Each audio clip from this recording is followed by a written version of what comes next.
Hi guys, I want to specially welcome you to another edition of Stories Again. You know, and people might want to ask that, why do you have a pastor running a program like this? It's simple. Sometimes the most phenomenal way to be healed and to be set free from what you're going through is listening to people who have gone through the same thing and sometimes even more.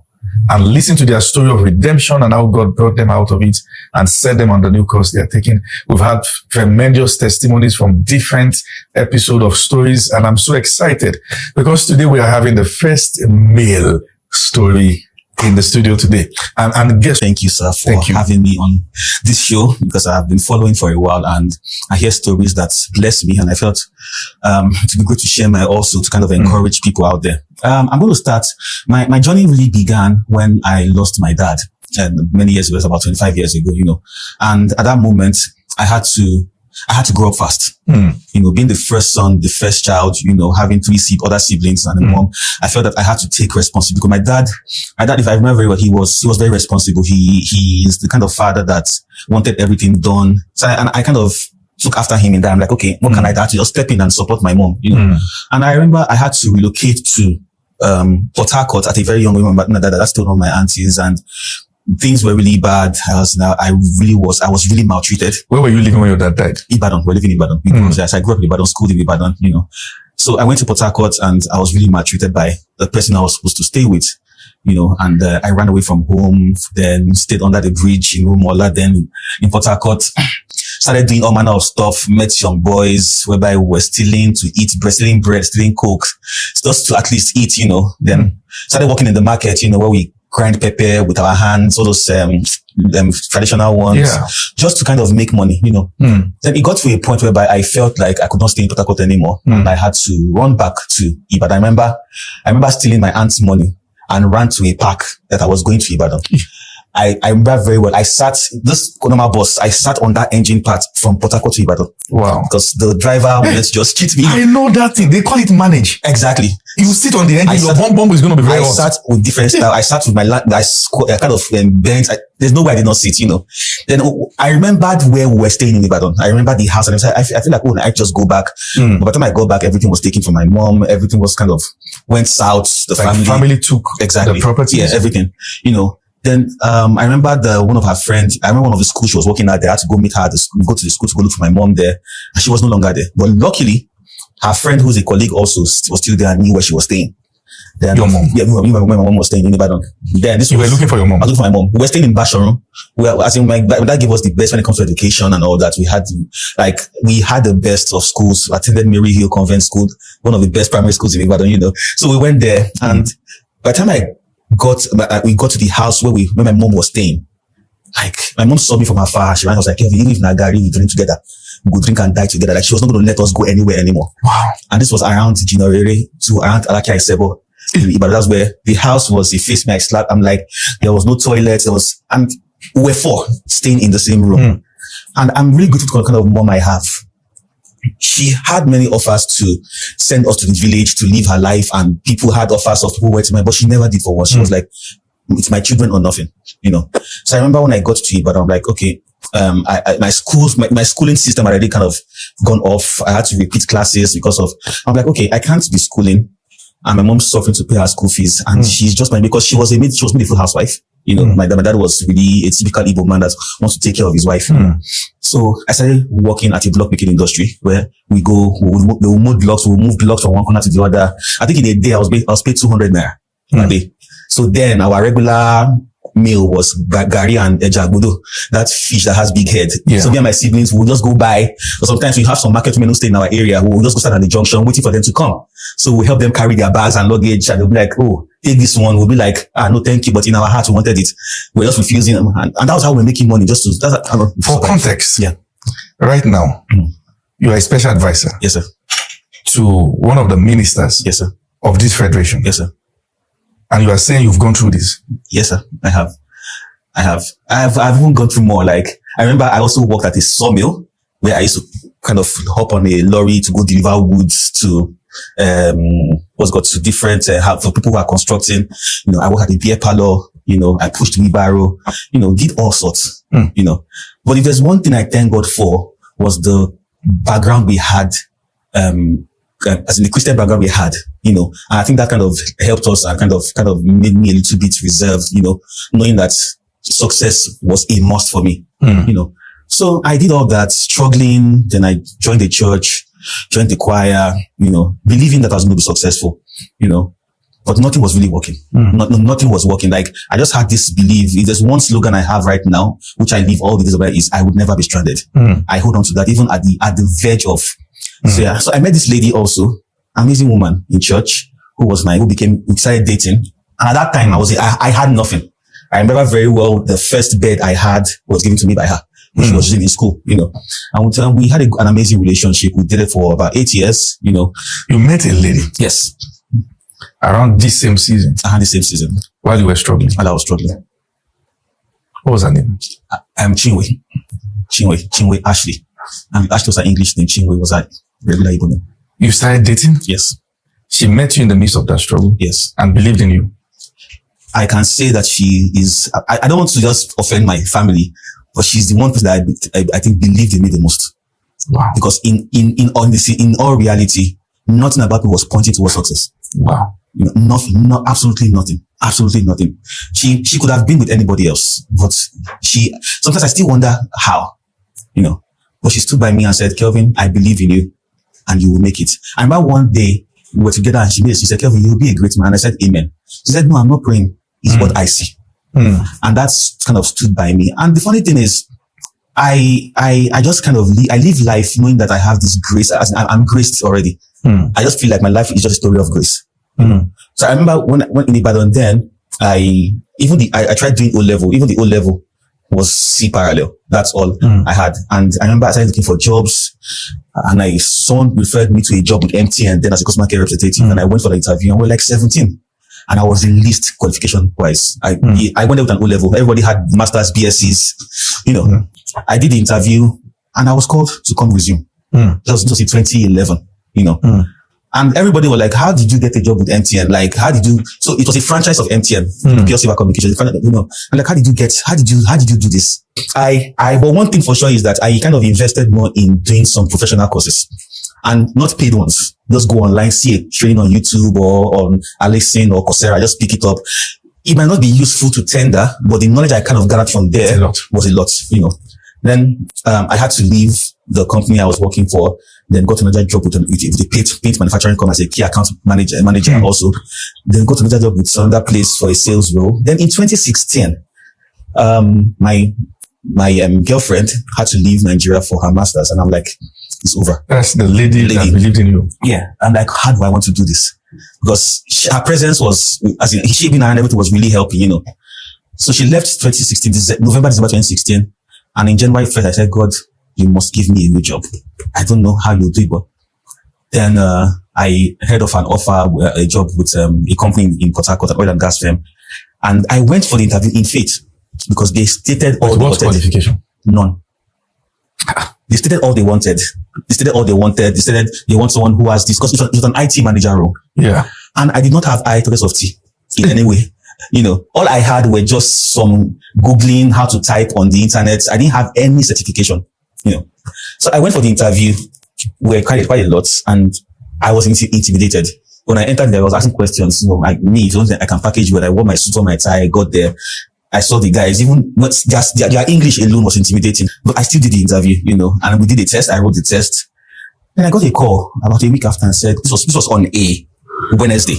I got a call on a Wednesday asking me if I could resume on Monday in Port Harcourt. Whereas I was in Ibadan. I was based in Ibadan. I didn't even think of where I would stay or anything. I'm like, I just said, yes, I will resume. So Wednesday, Thursday, Friday, I started gathering money everywhere, sold everything I had in my house, that I was staying. Saturday morning, I left for Abuja, for Port Harcourt, with no idea of where to stay. My plan was when I get to Port Harcourt, I'll find a hotel to stay for 2 days. Then on Monday, beg my office at Plizo, accommodation. So on my way to Port Harcourt, I got a call from one of our bishops in my former church, and he says, Kelvin Bulu, I'm like, I'm on my way to Port Harcourt, that he wanted me to help him do something to take somewhere. I'm like, I'm on my way to Port Harcourt. I'm like, Port Harcourt, that is in Port Harcourt, it's based in Port Harcourt. Where am I going to stay?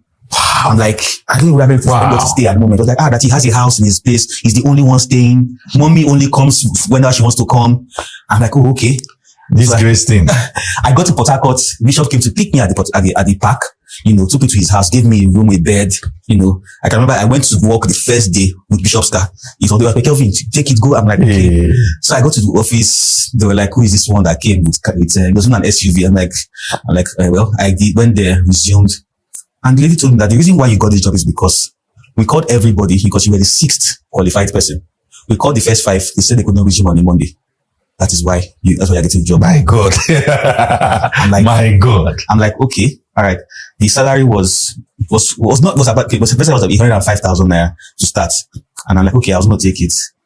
In 2 years, how I rose from where I was to where I became, I cannot explain it. I started enjoying managerial privileges. I just got favored. With O level. Then I got there and they decided to train me to go learn what it takes to be an IT guy. Sent me on training in Lagos. Then that was the first time I got on a flight in my life. I was in 2018. Like, I cannot forget because I was used to road trip. When they said I'm going to Lagos, I was thinking of the next bus terminal to go to. I'm like, oh, they booked your flight. Oh, they'll be staying in a hotel. Then they called the name of the hotel. I'm like, really? I had to go find one good traveling bag because you just Lagos here, I'm like, no, you have to go there in style, Go to the hotel, they welcome the people from the airport. I'm like, wow, But fast forward to recently, to God be the glory, things went well at work. I grew well and all that. And I got married to the said lady. The lady that was with you when things were very bad. Yes. She traveled out of the country. Was she the one you got married to? She's the one I got married to. Hey. Yeah. People said all manner of stuff. She came back. She came back. From what country? From the UK. To stay in Nigeria. And I was like, it was an amazing wedding. Like, I was happy, getting married to the love of my life, Altogether, that was about 10 years altogether. Wow. So 10 years of relationship. 8 years of relationship that we got married. So altogether, we're together until she passed. We're together for 10 years. Sorry, where's she now? She's late. She died. She died. The lady that you waited 8 years for? I think the lady that waited for, sorry. Now, you were in automatic waiting. I was not waiting, exactly. Yes. But she was the one who was waiting for you. Exactly. She waited 8 years. Yes, sir. Then you were married for how many years? 2 years and 3 months. Then she died. Yes. What happened? So the first year of the marriage was amazing. Like, I had to resign my job to move to Lagos. I remember very well, there was a time where something happened, one heavy rain fell and the house was flooded and she was staying alone and she called me and she was crying. I'm like, you know what? I'm resigning my job. So I resigned from my good pay job and moved to Lagos because I wanted to build my family, and which I think was the best decision I made ever in my life, Friends were like, Kelvin, you're being silly, you're being stupid. I had to lie to some friends that I got a new job in Lagos. But people were saying that it is the women that do resigns to go to. I'm like, nah, in this case, because she had a job in Lagos, that was her dream job. And me telling her to resign to come to Port Harcourt would be selfish, So she came back from work one day and was looking all pale, and we rushed her to the hospital and we found out that she had food poisoning, food from one of these restaurants, and it's kind of really a Nigerian restaurant, yeah. And it had a really great turn on her, and it got to a point whereby we were going back and forth to the hospital, like I was a shadow, as in seeing her go through those moments of pain. She wasn't sick. Nothing. Until she had their food. Exactly. That was the beginning of the whole thing, And she came home that day looking pale and all pale. And before we were talking, and she just fell. And I think it was me and my sister-in-law. Then we had to rush her to the hospital, And we're all there. We're all at the hospital. We're at the first hospital. They tried all that. And see, I just pray that things just change when it comes to some standards in hospitals, It was a weekend we got there and, they'll tell, oh, this person is not around, and they'll just put the person on drip just to sustain the person till the work day. But before then, things could have gone really bad, So with the first hospital, she was not really getting better. Then the hospital did all they could, but could not really trace what was causing the issue, Then, the hospital had to refer us to another hospital, which we went to, And I was sleeping in the hospital most of the time, and God bless my sister-in-law, our elder sister too. She was always there supporting me too and all that, And at the hospital, she was fine. Like she was fine. I think it was even before Easter. We already planning that the Friday before was a public holiday. We were going to travel to Ibadan and go spend Easter there for her to just relax. I remember on Monday morning, on Sunday morning, she came back home. All right, she came back home on a Saturday. I dropped her at her sister's place and I went to my own house. And before I knew it myself, I fell ill too. And I was in serious excruciating pain. I had to drive myself to the hospital. Before they woke up, I was already admitted in the hospital. Wow. I got admitted in the hospital. Then I was in serious, I said I had appendicitis. So I had to do the surgery the following day. Oh my. So she was not the one taking care of me in the hospital. So I got discharged. Then we went back home. Saturday, she said she's going to church on Sunday. I'm like, come, you just recovered. Stay at home first. If I could wake up, she had gone to church. She was an ordained minister, in church. Then Monday, I took her to the office. I said, you know what? I can't allow you to drive. I will drive you to work. Once you're done, I will pick you up and, drop her to the office. And she called me that she was going through pains again. Went to rush down to the office, picked her up. Is it abdominal? Yes. Took her back to the hospital. Tuesday, she was okay. Wednesday, she was okay. Meanwhile, Wednesday night, she requested to break communion between me, my sister-in-law, his personal husband, and herself. We broke bread that night. The following morning, I came early in the morning. She had her breakfast. We gisted. She was really proud of me. Like she was never ashamed to show me off. Then, around past 11, she just woke up and decided to go use the toilet. She could not stand up anymore from the toilet. And that was when the crisis started. And a few minutes later, she passed. It was as if I can't explain what happened to me. I think they said I passed out, at that moment. But it was a really, really. It was a moment I never thought I would ever experience. And it was crazy. It was crazy. Every single day I was going to the morgue just to go to look. I prayed. Me, the family, we prayed.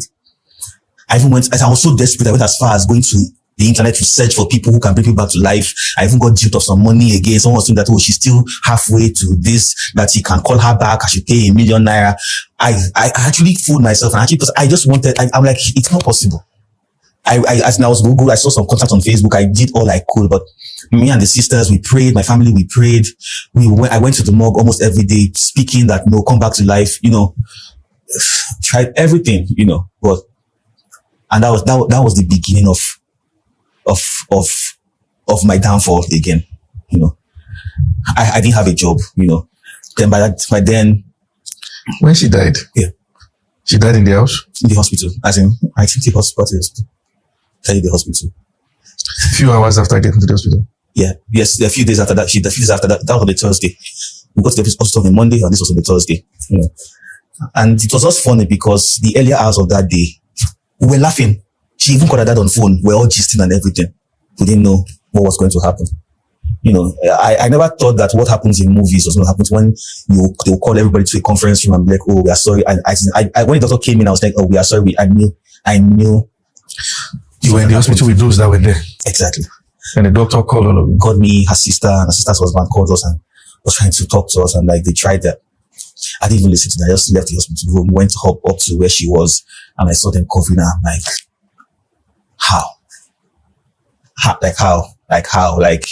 how? It's really, really left me totally devastated. I went into depression, and this was crazy. It was really crazy, and, suicidal thoughts, not suicidal thoughts, I attempted suicide 3 times, because I just felt like my life was over, because I felt that the one person who believed in me is gone and there was nothing else to live for, and I thank God for the kind of families I married from, people were scared that I would have been accused or anything, but it never happened. I got married to an amazing family, and I'm really thankful to God for that. God bless them. Like, and it's something I don't wish for my enemy, Then I also tried to just leave. I lost money. I lost my car. I got into debt. I tried doing some things last year. Wow. Just to survive and make money, Then I started becoming the talk of town, always begging to survive. Yeah. Yeah, even, yeah. What year was this? She And they started saying you were begging to survive. Yeah, she died in 2022. So 2022 and 2023 was a struggle for me. Struggle for me, you know. And I had people who I and my wife had done things for in the past. But I think right now I got to really understand people better, not to judge them, but to understand that we cannot all be the same, you know. And I try to just live life, you know. I'm grateful to God for a particular friend, Bamishe. She happened to be a neighbor, and we attended the same church. Only for her to also find out that she and our family and my wife's family actually know themselves. You know, wow. So I got into the issues of death with all these loan apps whereby they will send message to people that Kelvin is sick, scammer, yeah. And I was in hiding. Bamishe came one day and cleared all the debt. The lady, and it's not because she wanted anything in return, but she really cared for a friend. You know, and I keep, anywhere I go, I keep saying that I'm grateful to God for friends like her and for some aunties that I had that stood by me. And despite many times I messed up, but, you know, they still showed me that love, you know. Then it got to a point, I started just doing things. Then until this year, I decided to kind of put some things together for the Lagos State government on the area of art and culture and tourism. And I'm like, okay, let's do this. There's someone told me, that he knows someone who is in the federal level, that he can talk to the person for me, and I should present this to the person. So I met the person, and the person was like, no, this is big, this is good, it's an idea. I'm referring you to the so-and-so ministry, go see so-and-so minister. Then I did my presentation, took night bus from Lagos to Abuja. Back to bus again. That was my call. I'm sure God is good right now, will have me as a shareholder, because I was always using them. Always. You should have been a shareholder. I should be a shareholder by now. You know, if they gather my receipts, night bus, night trips, midnight trips, you know. So I came to Abuja to do my presentation and show them what I had in mind. What I brought to them was already in their plan already. Wow. So it was nothing new, you know. But one of them was like, you are very skillful, you are very intelligent, come be an essay. As a special advisor. Become a special advisor. I'm not like her from where to where. It was not real to me initially. When she told me, I'm like, maybe all these promises are they know. She was not calling me. Okay, when are you coming? I'm like, are you guys serious? Wow. Then I came to Abuja for a second meeting, and like, we want to be this. I'm like, okay. And I was giving my letter. It's so funny that as at June this year, my rent was due on the 20th of June this year, and I had no plan. I had no hope anywhere. Hold on a minute. A lot has happened in a short while. A lot. I had to sell my car to pay off a loan. My God. I had to pay off loans because I was ashamed, you know. As at that June this year, I could not pay my rent. And my landlady had given me a quick notice not to renew, but to move out. So I came to Abuja thinking of how I would get a house here, and also pay because I have my siblings. My mom had to have my siblings come stay with me because of the series of suicide attempts I had been having to keep watch over. You were really trying to take your own life. I was not trying to, I actually did. I remember on the 1st of January crossover service, I went to church, and my pastor, innocently, I believe, was just praying, "You did not lose anybody this year. Celebrate as we cross over to the new year. Dance, rejoice."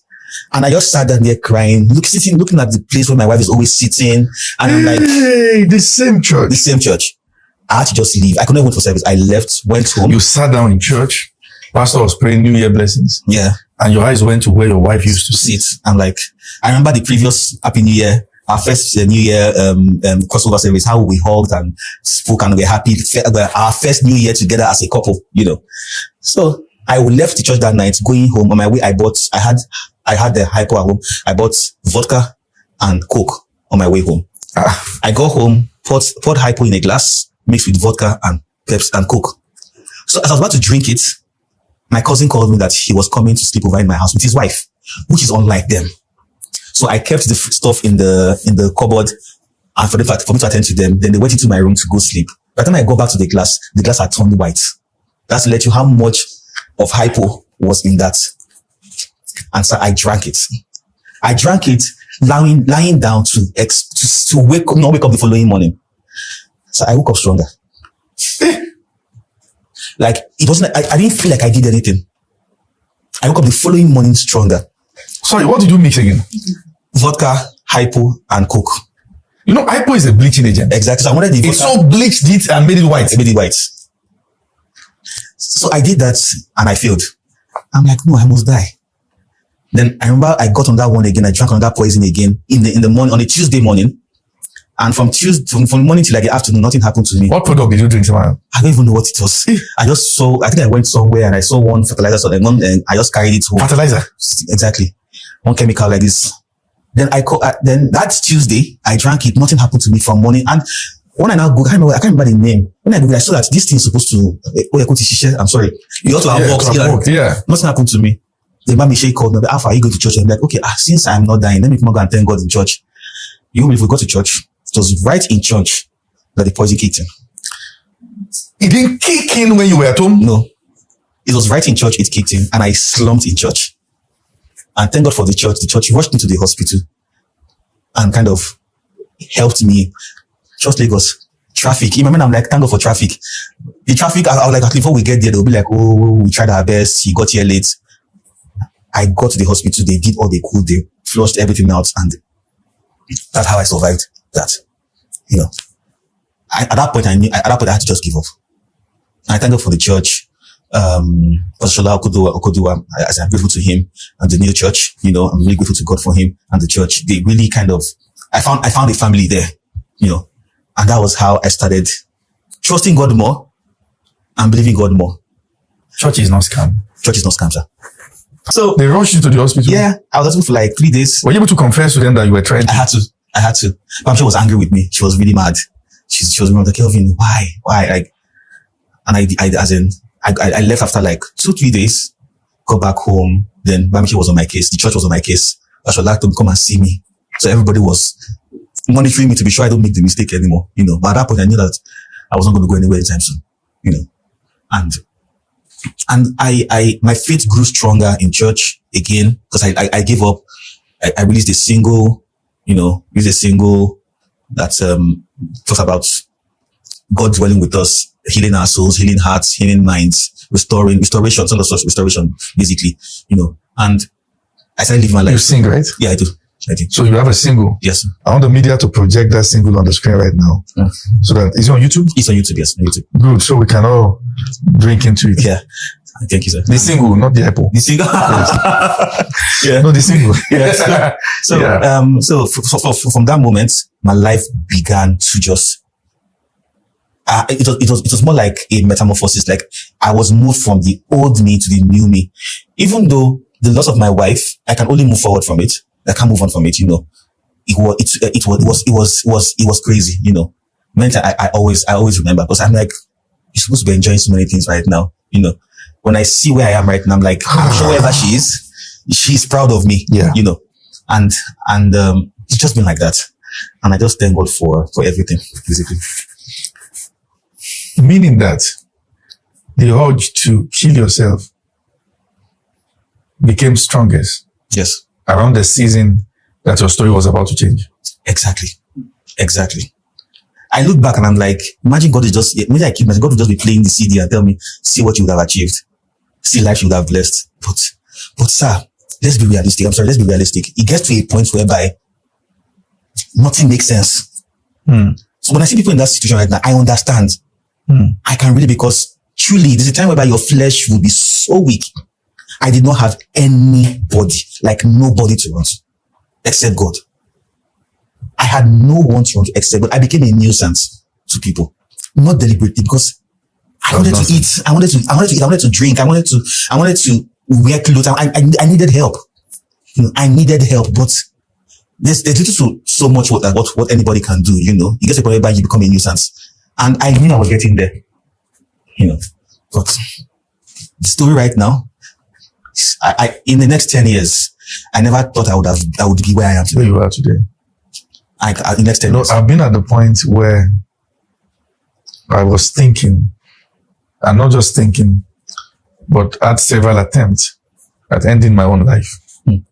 So I know what that phase looks like. When one is at that point, you are not seeing the possibility of a tomorrow that is better than now. Of course. And one of the questions that comes is, will I ever be happy again? Will that day ever come that my joy is full? And the devil begins to bring the lie that maybe you are just unfortunate. Maybe this is just your own part. maybe all the promises you thought you had from God, maybe it was an assumption. Many times. I felt that way. I felt that way many times. Like, I'll be like, go to a point, I'm like, why am I suffering like this? Like, when you see so much effort you put into things and it's failing, or something that is promising, that you see the light, but the light just suddenly goes off again. Right now, places I've been to, things that I do, and like, sometimes I'm just grateful to God. Like, God, I thank you. This can only be God, and it's just a story of grace, really. And I still don't have the BSc yet. Well, I have to now pursue it to complete it, because God kind of gave me some instructions on some things He wants me to do and where He's going to place me, which will definitely need that also. But the question on my mind is, what kind of a man are you? You lost your dad at a young age. You pushed virus to carry load, mold blocks. At some point, joined friends out of peer pressure, stealing bread and coke to eat. You went through all that, stayed with a family member who wouldn't treat you well. You had to go back to Ibadan, went through another episode of suffering. You met a woman who believed in you at that season. And you were together for 8 years. Yes, sir. You married her. That's after she went to UK. Came back to be with you. Yes. Then she died. Yes. After many years of marriage? 2 years. And then you lost everything. Everything. You got a job with an MTN first. Yeah. And oil and gas. With O levels. Yeah. Got into oil and gas. Yes, sir. With O levels. Yes. Became an SA, special advisor. Yes, sir. So a minister of the federation. Yes, sir. With O levels. Yes, sir. Who are you?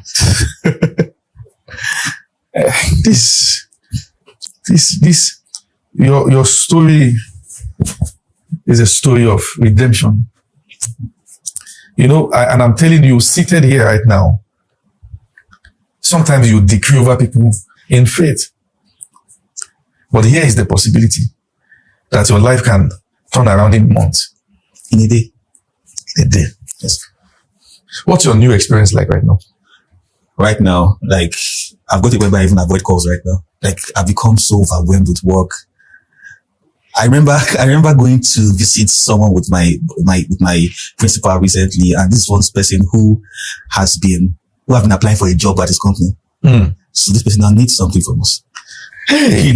So I remember, I'm like, I've been applying for jobs at your company. You thought I was not good enough. He's like, oh really? Yeah, I'm sorry. I'm like, thank God he didn't give you the job. Exactly, and people who I quote unquote liked, I remember someone telling me then that I was living in misery. A lady living in misery, but in all sincerity, I was actually living in misery. So I was living in misery, and but I think everything just kind of made me stronger, made me trust God. You hardly, as in complaining right now, is hard for me to complain right now. Those people who considered you a nuisance, have you been able to forgive them, or what's it like for you right now? Yeah, in my DMs, in my WhatsApp, I reply. I don't reply them. But have I forgiven them long before now? Yes, I think I forgive them more when I got into this position, because I think if they had spoon-fed me and did all I wanted them, I might not be where I am today. I think it was just a push, but some really did hurt me. Some really did hurt. Wow. Some did really hurt. Said things about you. Some things were said. Right now, I got to a point where I'm not bothered about what people say anymore. What's the worst anyone said about you? One of the ones you can remember. That I'm a beggar. Yeah. That's the one I remember one time was that one pastor had a list of people that I had asked for help from in church. Yeah.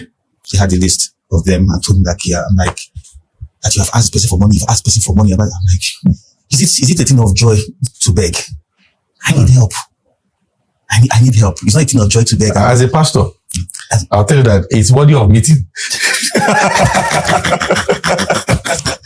Maybe in a case where, and I'm glad that we can sit down here and laugh. Of course. Maybe you just hear that one person has met with like 10 people in church for money. So you was like, come. What? Wait, is this a lifestyle? Mm-hmm. But that was genuine for you. Sir, I think because I'm in a point where I see people beg, I don't judge. Because not anybody, I don't think there's anybody in their right frame of mind who would want begging to be a lifestyle. You know, and I was not only asking for help, I was even dropping my CVs for people help. Like, in case you have any opening here, please help me. You know, I'm kind of man that I love making my own money. You know, unfortunately, sometimes I may not be able to, you know, but it's not a thing of joy for me. Actually, being a man who has known what money is. Exactly. Like, it's like, and my dad gave us a really nice, as in I can say I was one of those butty children then before, and everything just. And that's the prayer I've been praying lately for people, that to every father and mother and potential father and potential mothers watching this, God will keep you alive. Amen. For your children. Amen. I didn't hear amen to that. Amen. That you will be alive to raise them. It's a lot you've shared. A lot you've shared. I didn't even add one part. Yes. It got bad. I started stealing in church. Until I got caught, you know. I can share this because it's a testimony to me right now. They caught you? They caught me. What did you take? I was stealing offering from offering baskets. You know. And God bless the church. I was caught. I was not exposed. Praise I was God. not reported. The bishop handed me over to a particular pastor in the church who was a music director.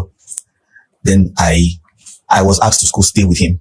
Yeah. So the pastor groomed me. That was where I believed I had my music ministry. Then you were younger. Yeah, I was younger. So I served under him. You know, there's a way hunger will hold you, and you look at your neighbor, his head looks like cake. You just start seeing burger, you start hallucinating, you know. I didn't have the luxury to see burger. What I was seeing is Gary and Kuli or ground. Hey. Burger is a luxury, sir. What's a luxury? You know, what's a luxury? Then, so continue the miracle that happened when I got the appointment, you know. So I got the letter, and my landlady was already giving me quick notice to leave on the 20th. So this was on the 17th, and I sent my landlady my appointment. I said, wow, I just got an appointment. And please, I will need some extra 1-2 weeks because I'll be moving my properties from here. She's like, no, you can renew your rent now. You can stay. I'm like, no, that leave, I will leave. It's because it's an appointment that you think that you can now be nice. So, but no, I didn't have a house here. So I was asked to come stay with a friend here in Abuja. Stayed there. Then one of my aunties who was like, guy, you cannot be an SC and not have a car. Sent me money to buy a car. Very good. So I had a car, and so I was squatting somewhere until something happened. I had to leave that place. Wow. Then I remember I followed my principal to an event in Kwara State, and we got there. Then I saw someone who the last time I saw him was about 20 years ago. But like, I know you know me, I know you. Found out that we were in the same choir in the church I was attending in Ibadan. Wow. But this time around, found out that he went to university. He's big in business. So we came back to Abuja. He called me, guy, where are you? I said, I'm in the office on a Saturday. Then he came to the office. He was like, you don't do good. What's wrong with you? I said, house rent issues. I have rent issues. I'm like, And to have a rent issue in Abuja is a big issue. So meanwhile, I had 50,000 naira with me before that week. 50K. That was all I had. In Abuja? In Abuja. All I had is 50K I had. You have to go and live in Kogi. So that 50K, I was busy going about looking for houses. I went to River Park. My taste was high. So I was paying agency fee to look for houses. 50K will not even pay caution. I was seeing good at 7K, 8K. So I got like 3. I already paid for, you know. So the guy just came and said, you don't see house. I said, I don't see house. We'll go look at. We went to the estate. We went to the house. Do you like it? I like it. Agent, and he paid the rent. You know. And the next thing was like, you need to have this, you need to have that. Next thing, gives me money. Like right now, I got a house and a furnished house in 5 days. So I came to Abuja without anything. Like in Abuja, in 2 weeks of resuming, someone bought me a car, someone paid for a house for me, furnished it to a full extent for me. And my aunt was like, you need to be like the Abuja boys who bought me a Samsung Fold, paid for a tailor to make me like nice Abuja-like native outfits, kaftan and everything. And I'm like, what more can you call restoration if not this? Jesus. Yeah. This is serious. This right here is scripture fulfills. That when the Lord turned again the captivity of Zion, were like them that dreams. You see, what I love about this story is that God has, through your life, shown that it is possible. Yes. It can happen fast. Yes. And unbelievably so. Yes, sir. This is deep. Yes, sir. Last question, because I know how busy you are. Yes. Your wife or your late wife, are you healing? Yes. Yes. And yes, I am healing. And God has blessed me with someone who is even helping me heal. My God, thank God. Someone who understands my pain, who is patient, who is even helping me walk through it.